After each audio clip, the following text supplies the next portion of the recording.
Hello everyone, welcome back to another episode of Foolproof Mastery. Today I'm joined by Jake Yeboah, also known as the Jacked Vegan on Instagram and YouTube. Jake has been vegan for almost 5 years now, since 2018. Jake really likes to let his actions do the talking. He's not really one of these vocal voices, but really showing that it's possible to be healthy and an elite calisthenics athlete on a vegan diet. I'm a big fan of letting the actions do the talking. Jake is a very good example. He's also excellent at time management. He's got his own YouTube channel while simultaneously learning the planche and also doing a PhD. I think I've covered the main points, Jake. Is there anything I've missed in my introduction to you? No, that's pretty much me. That's pretty much what I do. Yeah, you've pretty much covered it. Great. What is your PhD about? I think it's microbiology. And what is the subject? It is microbiology, synthetic biology, looking at genetics of microorganisms, the genetic material that kind of code and tell the microbe what they're able to do, what they're able to process, what molecules they can synthesize or not and use. So it's all about playing with the genetic code to essentially make products or make processes more efficient. So that's essentially what I'm looking at. I'm looking at a microorganism that takes in methane and makes useful products. I'm kind of making that process more efficient by kind of tinkering with its genetic code. And that's kind of the simplest way I can explain it. Companies are interested in these microorganisms that take in these greenhouse gases and make useful products. So it's a good way of recycling and trying to kind of mitigate the effect that is, causing global warming. I think a lot of people will be happy to hear that, because I don't think you've mentioned what your PhD is in your previous videos or on your YouTube channel. Maybe you have somewhere, but this is the first time I've heard it. Well, what sort of organisms are you using? Is it algae? Yeah, it's a bacteria. Some companies will allow it to grow, accumulate proteins. So traditionally, for feeding fish, it's not very sustainable because they're using fish, dead fish, other things, krill, whatever, to feed other fish. So you're growing fish to feed fish. It's not very sustainable. So this way you're using microorganisms, which are taking in something we don't want, a waste gas, methane, make proteins, and then they're able to dry it down into pellets, little food pellets. It's making it more sustainable. So that's one of the examples that you can use the bacteria for. And yeah, those are called methanotrophs. Cool. You are at the University of Nottingham, right? Yeah, I'm at the University of Nottingham right now, yeah. What made you go vegan? So going back to 2018, I was in my third year of university. So I studied biotechnology, which is essentially the same thing. It's synthetic biology, it's microorganisms, it's the same thing. So I was studying that, as a lot of university students are, you're not eating well, especially as it gets towards exam season, you're focused on your exams, you're not eating well. Maybe you go out on the weekends and stuff, and then, you're not making good meals. So long story short, I was like, I need to make a change to my diet. Also at the time, I was looking at ethics. So I was procrastinating from doing my exams and I was going into politics and ethics. And yeah, I was trying to, solve my whole ethical system in my head. It was a big way of procrastinating, I think. But anyway, it led me here. And yeah, that was going on in my head at the time. So I was thinking all about ethics and what I think is right and wrong. And yeah, that also made me think. After that, I was like, I'm done with eating meat. I'm just not going to eat meat. And then I went vegan. I was at home at the time. I was visiting home. So my parents didn't just cater to my whim right then and there. There was a sort of transition period, but that's how I went vegan. How was your transition to vegan? Did you go just eating brown rice and salad as some people do, or did you know where to find your vegan protein? So back when I went vegan, there was a lot less in terms of in stores, the different products that you can choose, all that. So I did look at a lot of, what meal, basically I wrote down what meals do I like and what meals can I make vegan. That's essentially what I did for the first year or so. But after the first year I went vegan, that's when they started bringing out all the products, when Veganuary was really popping off. It was the year after. So that for that first year, it was very much looking at what recipes I like. And I still do this now, to be fair, looking at what recipes I like and then just trying to, veganize them. I think eventually I did buy some recipe books, but I mean, a lot of people say it seems like you really like cooking, but I don't. I like the good tasting food, which is why it seems like I put a lot of effort into cooking, but I hate cooking. So like, I'm not really one to look at recipe books, but I did try and buy a few. There were a few good recipes, but yeah, generally that's what I did. I would write down, okay, what meals do I like now? What meals can be vegan, or I can, change them somewhat. So I essentially tried to have the same exact meals. Yeah, that's how I did it. With the products now on the market, it's a lot easier to just recreate the dishes because you have like for like replacements. Your daily eating schedule as a vegan calisthenics athlete? I think it's like most people. So my day's quite busy. I'm out the house a lot. So I would meal prep. So generally on the weekend, I would meal prep for about 3-4 days, depending on the size of the meal. It's usually I'll skip ahead a little bit. Like for lunch, it would be like either like pasta, stir fry, something a little bit carby because I work out in the evening. So I kind of like to load the carbs in midday, and that works. Like I kind of want the energy boost as well. So it would kind of be a bigger meal. But yeah, so I'll kind of meal plan or meal prep on the weekend for 3-4 days.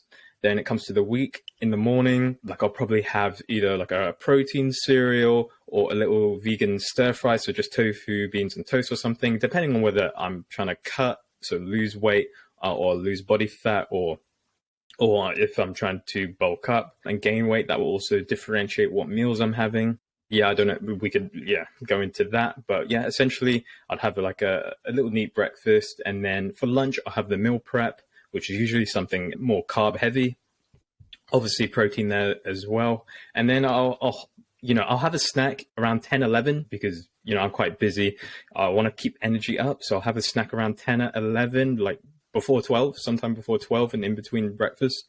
And then in the evening after I work out, so I work out first and then after, then I'll have a meal. So I don't really do intermittent fasting, but sometimes between breakfast and the time I have lunch, sometimes I don't have time to have a snack or anything. So between say 8:30 to 1, maybe 2, sometimes I haven't eaten and then I'll eat. So it's just, but not because I've tried to, it's just because sometimes, that's the day and like you haven't got time. And with regards to your snacks, do you try and base them on protein, or is it literally just to cut the hunger? And also for your pasta, do you go for lentil pasta, which is higher in protein, or do you just go for normal wheat-based pasta? With the pasta, the lentil pasta was a game changer. that was something, that was revolutionary for me. Definitely protein pasta is something I'll have. Yeah, that's probably, I'm someone that I can have the same meals, luckily. Like if it's a good meal and I like it and it suits me, I can have it every day for like, until I don't like it, like perpetually. So I'll literally, there's like 3 boxes of protein pasta, edamame protein pasta in my cupboard, and I'll literally, have that. And then, what was your other question? With regards to your snacks throughout the day, so you have a mid-morning snack, you said maybe you have a mid-afternoon snack potentially before dinner. What do you aim for? Is it just anything like a fruit to cut the hunger, or are you sort of building it to bump up your protein intake? It's not really protein, it's more fruit and things like that. Or depending on whether I'm bulking, it might be nuts or something. So it'll be something like either like trying to get in healthy fats or trying to get my fruit in, because it's easy for me to forget unless I have it around that time, somewhat as a snack, like rather than like, it's hard to have fruit as like a meal or with your meal. So it's kind of some time in between having meals. That's when I'm trying to have the fruit. And if I'm bulking or need a few more calories, then it'll be nuts. But it's usually like a combination of 2-3 fruits or nuts. You haven't talked about dinner yet. Is dinner just whatever? Is it whatever goes, or have you got something specific you aim for dinner? Well, so now me and my girlfriend, we live together. So a lot of the times, like, she will like to cook the meals, and usually, again, depending on whether I'm trying to gain weight, but mostly the last year, I've mostly been trying to cut body fat and try and get leaner. So it's a lot of like fajita bowls or fajitas, sometimes burgers. If it's like a Friday, you want to treat yourself. It can also be stir fries, a lot of tofu, things like that. Trying to think what else. Yeah, it's just a lot of the common meals you kind of have just either without meat, chilies and stuff like that. Yeah, it also depends, essentially, like I said, whether I'm trying to gain weight or lose weight. That will also determine what the meals are. Mm. Do you go for something such as seitan or tempeh? Have you tried these products? Seitan as well, I really like. I don't really like tempeh. I don't know, it tastes really weird to me. So I don't really have that. But yeah, seitan as well, yeah, I like. You always try to aim to have a green with every one of your meals. The top three you mentioned were kale, spinach, or broccoli. I think you Yeah, made a video about this. probably ages ago. Yeah, broccoli, I have so much. Yeah, if you hate broccoli, yeah, don't boil it. Add like salt, pepper, and lemon and grill it or put it in the oven. And then, yeah, you're probably going to like broccoli a lot more. Yeah, kale is also nice. Again, the same thing, salt, pepper, maybe a bit of lemon juice. Then it's really good. Yeah, I mean, salads as well, pretty much salads with every meal. Like, yeah. And then even with breakfast, like if I have a stir, I'll try and have some onions or a few mushrooms, you know, something to kind of bulk it out and include some of the micronutrients that you might need. Do you have any friends who want to go vegan? I have a wide diversity of friends. Some of them have grown up on farms, some are from the city, some have gone vegan. So one of my friends was actually vegetarian, and then I lived with him, and then I made the switch to go vegan. And I was the last person anyone expected to go vegan because I was so into like gym bro, getting protein, protein shakes. So I was the last person you ever expect. So, yeah, especially him being vegetarian, he's like, oh, wow, like Jake switched. I can do it then because I'm already vegetarian. Like he's like not losing muscle or anything. He's not dying. So yeah, let me go vegan. So I like my approach to kind of veganism is not by like, you know, loud conversation. It's kind of by showing rather than telling, as you said at the start. That's kind of my approach to things, just my kind of personality, I guess. But yeah, I have a wide diversity of friends. So some have made the switch. Your content, you would never know that you're vegan apart from the name because you don't really talk about it much. You've got a lot of different content, but what you're focusing right now on is the planche, correct? I mean, there's a few goals, but planche is always the main one. So yeah. Could you briefly explain what is the planche and why is this such a big goal for you? So the planche is a static or isometric skill, which means you're holding stationary in place. So your body isn't moving, your muscles are contracting, but they're keeping you stationary. And it's a position where your body is balanced. So it's a lever skill. Your arms are straight. Imagine a push-up, but your legs are off the floor. That's essentially the planche. And you have to lean forward to get your feet off the floor. That's the planche. It originated from gymnasts. It's a gymnastic skill. It's in the code of points. And it's kind of made its way into different communities, one of which being calisthenics. So the calisthenics community, now we try and train for the planche. And it's one of the main skills I want to achieve because it takes a ridiculous amount of dedication to learn. It's a long journey. It's an interesting one. And the core just looks so cool. It's an amazing skill. It requires strength, a little bit of flexibility. So it's an amazing skill in a variety of ways. And yeah, the main thing is it just looks amazing. And when you do it, it feels amazing. Part of your channel is interviewing the world's best calisthenics athletes. So you do interviews with them, try and get tips. I thought you had the planche, and then you released the video a couple of weeks ago where you said your form wasn't good, correct? So with the skill, yeah, there's also an aspect of form. So you can do the planche, but with very bad form, and it doesn't look as good. But with good form, it does look very clean. It's straight lines. I guess that is also coming from gymnastics, that you want some aspect of form. And even in the calisthenics community, we even have like kind of strict rules, so to speak. There's no rule book, but just in the community generally, there's certain rules in terms of the form that people either accept, yet that's clean, that's really good, or you could work on that more. You're weaker here. So I don't want the skill and to be weak in certain areas. I want to be, balanced. That's the whole idea in life and in general, is to be balanced, is to have strength, have flexibility, have all of it, and not be limiting yourself and ignoring a certain aspects you could be improving on. So yeah, I've had the planche. I would say like I've had to like learn it 3 times. So the first time I learned it, well, firstly, I learned straddle planche, and then COVID happened and I didn't train over COVID. Just due to my situation, I couldn't train. So I lost straddle planche. I had to relearn that.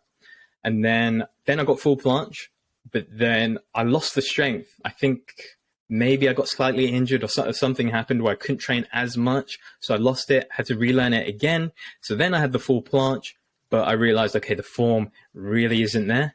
I'm weak in this part of my upper back, the muscles surrounding the shoulder blades called the scapula. So these muscles surrounding the scapula, I had to really strengthen, and that was almost relearning the planche again. So I had to go all the way back to a very much easier progression and learn it all the way. It took a lot less time than the first time round, but again, I had to relearn it. With regard to the COVID situation, you've posted a few videos recently about home workouts, which is good. So you can avoid not training in the future now that you know how to train at home. And so you would say you are happy with the planche? Would you say you've got it? Yeah, I mean, I'd say, yeah, I've got it. I'd say I've unlocked it, and it's at the form I'd want. Yeah, there's just other things I'd like to do. I'd like to increase the hold time, etc. And there's always little things you can improve. Depends how much of a perfectionist you want to be. But yeah, at this point with the form and unlocking the planche, yeah, I'm super happy with it. When could you say someone could start training the planche? Is there a sort of requisite? For example, if someone can do a front lever for 3 seconds, would that make them ready, although it's different muscles, or can anyone just go straight into training the planche? I mean, my answer to this is always yes, you can start training the planche, but there's a few caveats. So even if you're an absolute beginner, I'd be yeah, you can start working towards the planche because it's a long journey, and that's the keyword, journey. So no matter where you are, you can kind of get where you want to be, but there's just steps to get there. And of course, a few caveats. You're not jumping into something you can't do or you're not ready for. So on your journey towards getting the planche, okay, you need to have the foundation. So how many push-ups, dips, pull-ups can you do? Have you even unlocked those? Okay, you'll need to unlock those. So this is what you'll need to do to unlock those. Once you have that foundational skills and basis for strength and just for other movements and just general body health and flexibility and mobility, then you kind of need to go on to a bit more of the balance side of things, okay, working the wrist conditioning. So kind of no matter where you're starting at, I feel like there's something you can do to get closer to the planche. You can start just working on wrist mobility and, not worry about strength for the moment. Just, start stretching out your wrist daily. That's a good habit to get in, and that's going to translate to the planche when you come to learn it. Then when you have the strength and the base foundational strength, you can then move on to, okay, balancing on your hands. You can start learning the handstand. That's going to translate to helping you with the planche. Once you learn the handstand, there's different ways of utilizing the handstand to gain planche strength. You're also going to get stronger in the shoulders. You're going to get straight arm strength. There's several things you can do, even if you're an absolute beginner, to start working towards the planche.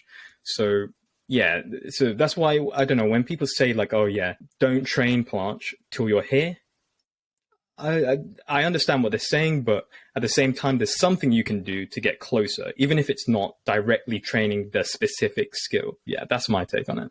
Right. And is it possible to be able to do the planche without knowing a handstand? Yeah, it's definitely possible. There's many people that haven't been able to unlock the handstand but can planche. They're different skills.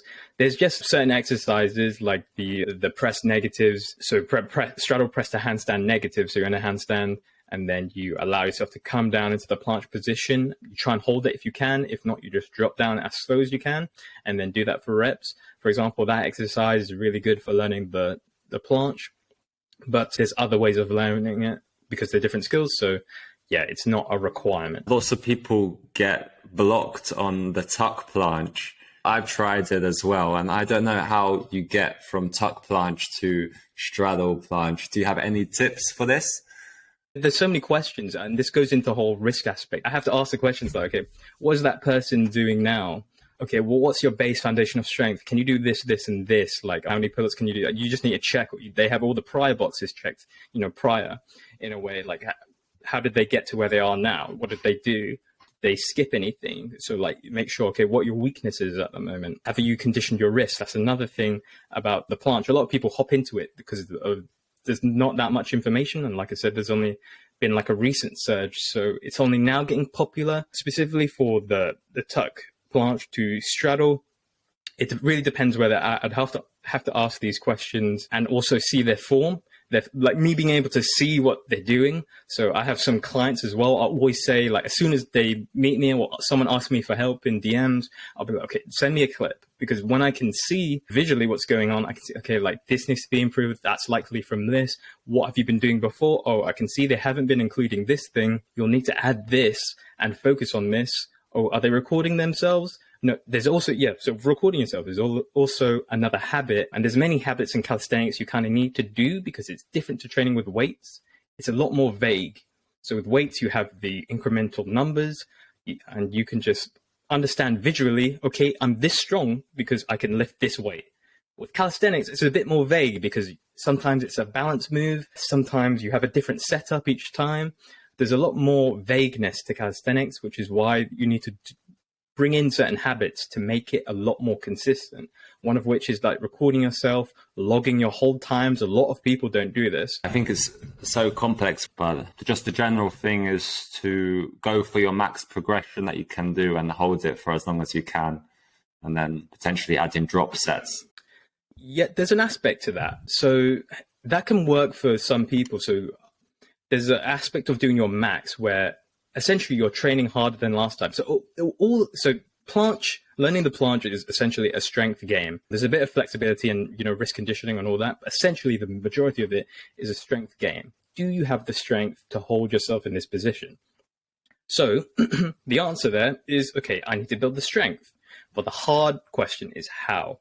So there's some things I started talking about on my channel, which are strength principles, and these can really help if you understand the strength principles. So these are fundamental sort of consistent rules that if you follow these, you'll most likely gain strength. And there's certain things you can do. So one of them, so the first one is specificity. You need to train specifically for the skill. So as a beginner, you probably can't do this because you need to work on the push-ups, the pull-ups, etc., build that foundational strength. But once you start getting to like late intermediate, you can start training more specifically for the skill. And specifically means training the position. So you can start using resistance bands, things like that. So you want to train specifically for a skill. If you need to throw something, you need to practice throwing something to get better at it. So you need to start training the planche to get better at the planche. And a lot of people forget this. They start doing other exercises, but the specificity, that's key. Progressive overload. Again, so the goal here is how do I gain strength? Progressive overload is one of the best ways to be gaining strength. You need to, all it means is train harder than last time, essentially. Either hold longer, which is like you were saying, trying to beat your max. That's one way of doing it. But there's also using a resistance band, trying to hold longer, or doing more reps of like pseudo planche push-ups. Whatever, if you progressive overload, try and make it harder in your program and try and meet that, then most likely you're going to get stronger. You're pushing your body to adapt. You're creating bigger and bigger stimuluses. And as a beginner, you'll need less of a stimulus to make progress. But as you start learning tuck planche and start hitting issues, if you're not progressively overloading and making sure you're focusing on your weakness, you're probably going to hit a plateau because your weakness isn't being targeted and you need to focus on progressive overload. There's more principles, but that's like where you start. So the planche is a strength game and you just got to figure out, okay, how do I gain the strength?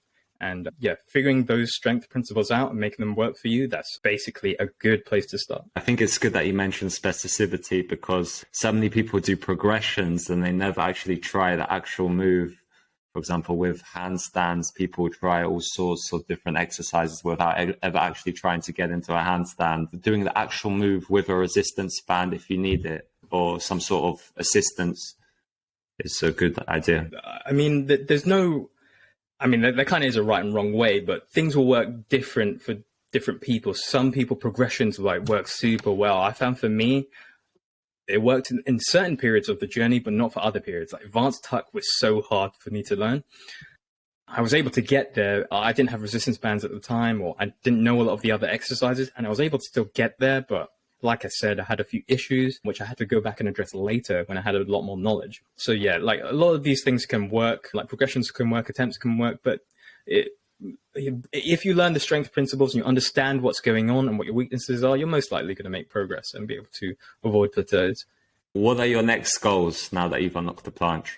The next goals, I want to go to the next step, so make it harder. So like I said, progressive overload. So I'm going to make it harder in some kind of way. I'm either going to add weight to it, try and do like weighted planche, try and hold it longer. Combinations is also another version of that because you're holding it longer and you're going in and out of it. So essentially that's more time in the planche. So combinations, I want to learn the planche press in the full planche or full planche press, which I have gotten before, but I want to get it clean with the new form into like planche push-ups. So I can do this in straddle planche, but I want to get this in full planche now. I also, these are not planche related, but I mean, they're sort of like the Maltese, essentially your wide planche where you're at the level of the parallel bars, or if you're on the floor, you're pretty much at the level of or whatever your hands are utilizing to do the Maltese on. I want to learn that. Iron cross, and there's a few pull exercises that I'd like to learn, which I'm in the process of training for. Have you got any goals outside of calisthenics in this current moment? I mean, there's a lot outside of calisthenics. So, of course, the PhD, we've got to get that done. I finish in a couple months. So I'm in the process of writing up my thesis. So that's a lot of work. So I'm trying to get in training and all the other stuff I'm trying to do as well. There's YouTube. I really want to be able to focus on that after I complete my PhD. So really trying to push that forward. That's a big goal of mine, trying to help more people. I've started trying to help people. I'm taking on clients now, seeing if my methods work, and it seems to be working really well for a lot of people. They're making a lot of progress really, really quickly, like even faster than I expect sometimes, which is, it's great to see. I think those are my main goals, is those aspects of my training, YouTube, and then helping other people and clients. So once you finish your thesis, do you want to go full time in calisthenics, or do you want to stay within what you're doing with the methane as well? There's a question there. I think I'm leaning towards calisthenics. I think that's what I want to do. And that's my passion at the moment. I think I pretty much want to do that for the rest of my life, whether it's in the form of YouTube or PT or, online coaching, whatever it is. I think calisthenics is the way forward for me. Lots of people experience stress doing their PhD. How do you manage to have a YouTube channel on top of that? Do you have any tips for time management? Doing YouTube is a long-term game. So when I started YouTube, like I said, I'm going to do this for 5 years, upload once a week. And even if no one watches, I'm going to upload for 5 years consistently. That's the contract I signed with myself when I started. So no matter what, 5 years, one video a week, let's go. So that's how I started, and that's what I'm going to do. So if I made that goal for myself, then I'm kind of going to stick to it. I'm going to try my best to stick to it anyway. Obviously, there's some weeks where you literally cannot, but as close to my ability, I try and upload on those kind of time frames. And then in terms of the actual time management, I really offload stuff into like an app or something where I can keep track of all the things I've got to do, because it's too much to keep it like in my head, at least. A lot of people, they say they can handle all that. I don't know how. I have to offload it into an app. So anything I need to do, I'll try and put it into an app or on my phone or somewhere where I can look at it and be like, okay, I got to do this today, this today, this today. And the thing is with time management, it's like you can never do everything. There's always something else to do. You just got to do the most important thing that day and see what else there is to do if you have the time. But schedule out that time. So okay, I need to be here this time. And then in this time slot, I can kind of pick what I need to do. So I need to pick the most important thing to do. And then also block out a time where you can just chill. That's also important for being able to do this consistently, because it's all well and good being busy and pushing hard for like a week or two.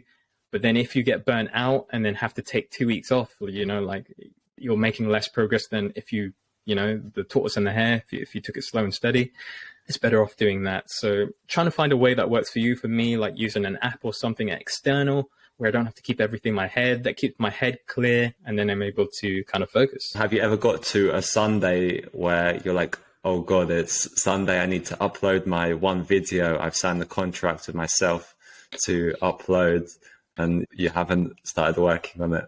Has it happened? I mean, it's happened, but it's not because I've never haven't been working on it. It's been like, okay, this is taking longer than I need, or it's not at the quality I want. So the contract I signed with myself is like a rough contract to keep myself accountable, that I need to keep uploading. That was the essence of the contract, was that as long as I keep uploading consistently, somewhat consistently, obviously not like 3 weeks off or something like that. That's a bit too long, but consistently, where at least I'm working on the next thing, and rolling it out whenever it's ready. And try not to be a perfectionist with it, but also trying to make it better than last time. And sometimes that will take more time, or sometimes things will happen. So there have been times where it's like, okay, I can't get the video out this week, or I want to fix this little bit. I think it will make it a lot better. I want to up the quality. Let me just give it a few days. It's just the essence of it. I'm staying consistent. Very good, actionable tips there to apply. You're a lot about ethics as well. So Before I ask you about the meaning of life, what is your favorite book? Have you got a book which has stood out to you? My favorite book, I might have to say my favorite book, I think it's called the Chimp Paradox. I mainly listen to audiobooks because when I'm in the lab with my PhD, I can't just, yeah, there's so much going on. It just helps to have an audiobook just while you're doing these tasks. So that's one I listened to quite a while ago. And yeah, the Chimp Paradox, it was all about sort of understanding how your mind works and the different components of your mind from the analogy of like there being, or I think it's the chimp paradox actually. There's a chimp, a computer, and a human, and these are the different aspects of your mind. It's about managing your emotions, being more calm, understanding how you react to things. And this really applied to everything in my life. I read this in like the second year of my university. So this is like 2017. And I read that book and I was a lot calmer, and I felt like I could understand or notice the things going on in my head a lot more. And yeah, I feel like I was already like a somewhat calm person before that.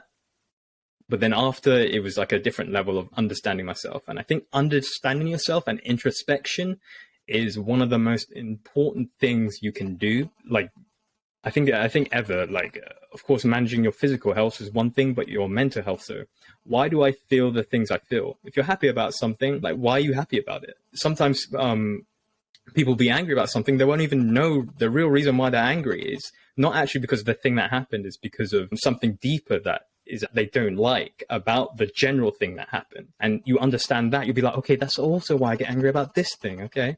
Or that's why I do this thing. Like, understanding yourself and why you do certain things or why you don't like things and like things, I think that's like an elite life hack. You seem very calm to me. I didn't feel like I needed it. I think my dad suggested it, and I was just like, yeah, like, I'll give it a go. And yeah, it helped me more. Yeah. Have you considered the question, the meaning of life? To some people, this question might not actually have any meaning. I think with these questions, I don't really dive into them. I think that's a question you can't really answer, or you can come up with your answer, but is that really the answer? If you come up with the answer to that question, it's going to be different to someone else. So is it really an answer, or is it just your answer? Like, you can't really pin it down.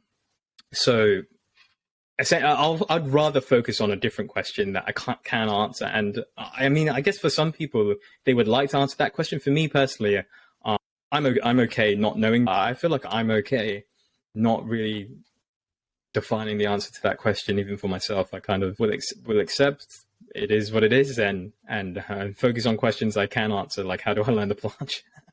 Yeah, that's a good take on it, because in the last podcast, I asked someone and they couldn't understand what the question was asking. They were saying, do you want me to answer what is the definition of life? So Jake, you've said that you don't like to think too much about the meaning of life, but yet you're still vegan. Lots of people, they say, oh, I'll never go vegan because you shouldn't think too much into what you're eating. It's an interesting position you have. Could you describe a little bit why this is the case? Yeah, I think the meaning of life is a hard question to answer, and I think it's better to really just stay in the moment and really just kind of enjoy what you can do today, rather than answering like the existential crisis questions of, if like I exist or not. Just like enjoy the moment and see what you can do next to be a better person. And then with other people, it's a hard one because, I don't really blame anyone for, say, eating meat. It's kind of normal. You grow up eating meat. I was the same as well. Grew up eating meat. It's kind of normal. But you can start conversations with people, get the ball turning, get them to understand like exactly, oh yeah, this might be wrong, this might be right. But at the end of the day, they need to understand for themselves. And, for those people, for some people, they're going to decide, yeah, I think it's right, or yeah, I don't care. For some people, you will be able to switch them on and think, yeah, I actually believe that this isn't right. So you're not going to be able to convince everyone, but I like to do what I can and just try and get the ball turning, and kind of by showing, not telling. Mm-hmm. Yeah, that's good to make the actions do the talking, because some people, they try and make it seem like veganism is completely normal. But the fact is, 100 years ago, B12 supplements weren't available. It definitely requires like a little bit of effort, and especially when you're coming from the other side where, oh, I have to make a big change. Like people don't like change. Change is hard. Change is scary. as humans, like, we don't want to be changing a lot because that means uncertainty and that means not knowing if you're safe. And going vegan is a jump into, am I going to be safe? Am I going to lose muscle? We said people were worried about going vegan and that they wouldn't believe I'm vegan because of the amount of muscle I have and been able to put on while being vegan. And, I've had accusations about, I use this or I can't be vegan. It's totally untrue. And obviously I had a basis of when I was younger, I ate meat, but I put on more muscle, I think, actually having a good diet, being vegan, than, eating meat and not caring. So there's a lot more that goes into it. And I think people need to be aware of that. I think you've done well at clarifying that. You should not try and push people to behave in a specific way because they'll just get defensive and ultimately just be more against going vegan. People have their different approaches and everyone's different. So I think some people being confrontational can actually work, but it's a bit risky. It's a bit of a risky one because more likely than not, they will instantly get defensive and being challenged in such a way with such a deep fundamental thing. It's like saying, I don't know, are you really that nationality? Are you? You're going to send someone spiraling into defense mode. So taking an approach where it's a bit more laid back, a bit more, oh, you may want to come to me, or I might make you want to think about this, I think is a better approach and one that's more consistent. You've got your YouTube channel, your Instagram account, you're offering coaching. I'm on Instagram, so the @vegan_. You can find me there. My DMs are like flooded though. I get so many DMs. So there's also a Discord. It's in the description of my YouTube channel. So, people, if they want help or just want a community of people or want somewhere to post their progress, the Discord is really good. They've got people in there asking questions. I'm in there as well, helping people out with questions. Yeah. And YouTube channel members, that's kind of where I have if you need help with calisthenics, is like where you can become a YouTube channel member. You can join the Discord and then you can send me clips. I will send you back like clips breaking down your form, etc., what you could improve on. And then, and then that's basically the places I'm at. And don't think there's anywhere else really. Yeah, those are the few. I'll link all the links in the podcast description. People can follow you. They'll get plenty of added value. I've learned a lot as well. I've taken lots of tips from you. Thanks a lot, Jake, for joining. It was a pleasure. It's been a good talk. Take care with all your goals that you have, and good luck finishing the rest of your thesis. Thanks very much. Thanks a lot for tuning in. You can support Foolproof Mastery in a number of ways. First of all, please subscribe to our YouTube channel and leave a review on Apple Podcasts with an honest opinion of what you think. Leave plenty of comments on YouTube and share with your friends, family and colleagues if you feel that you have learned something new, in order to keep on getting the knowledge out to as many people as possible. Finally, keep on living every day to the maximum and see you next time for another episode. Ciao.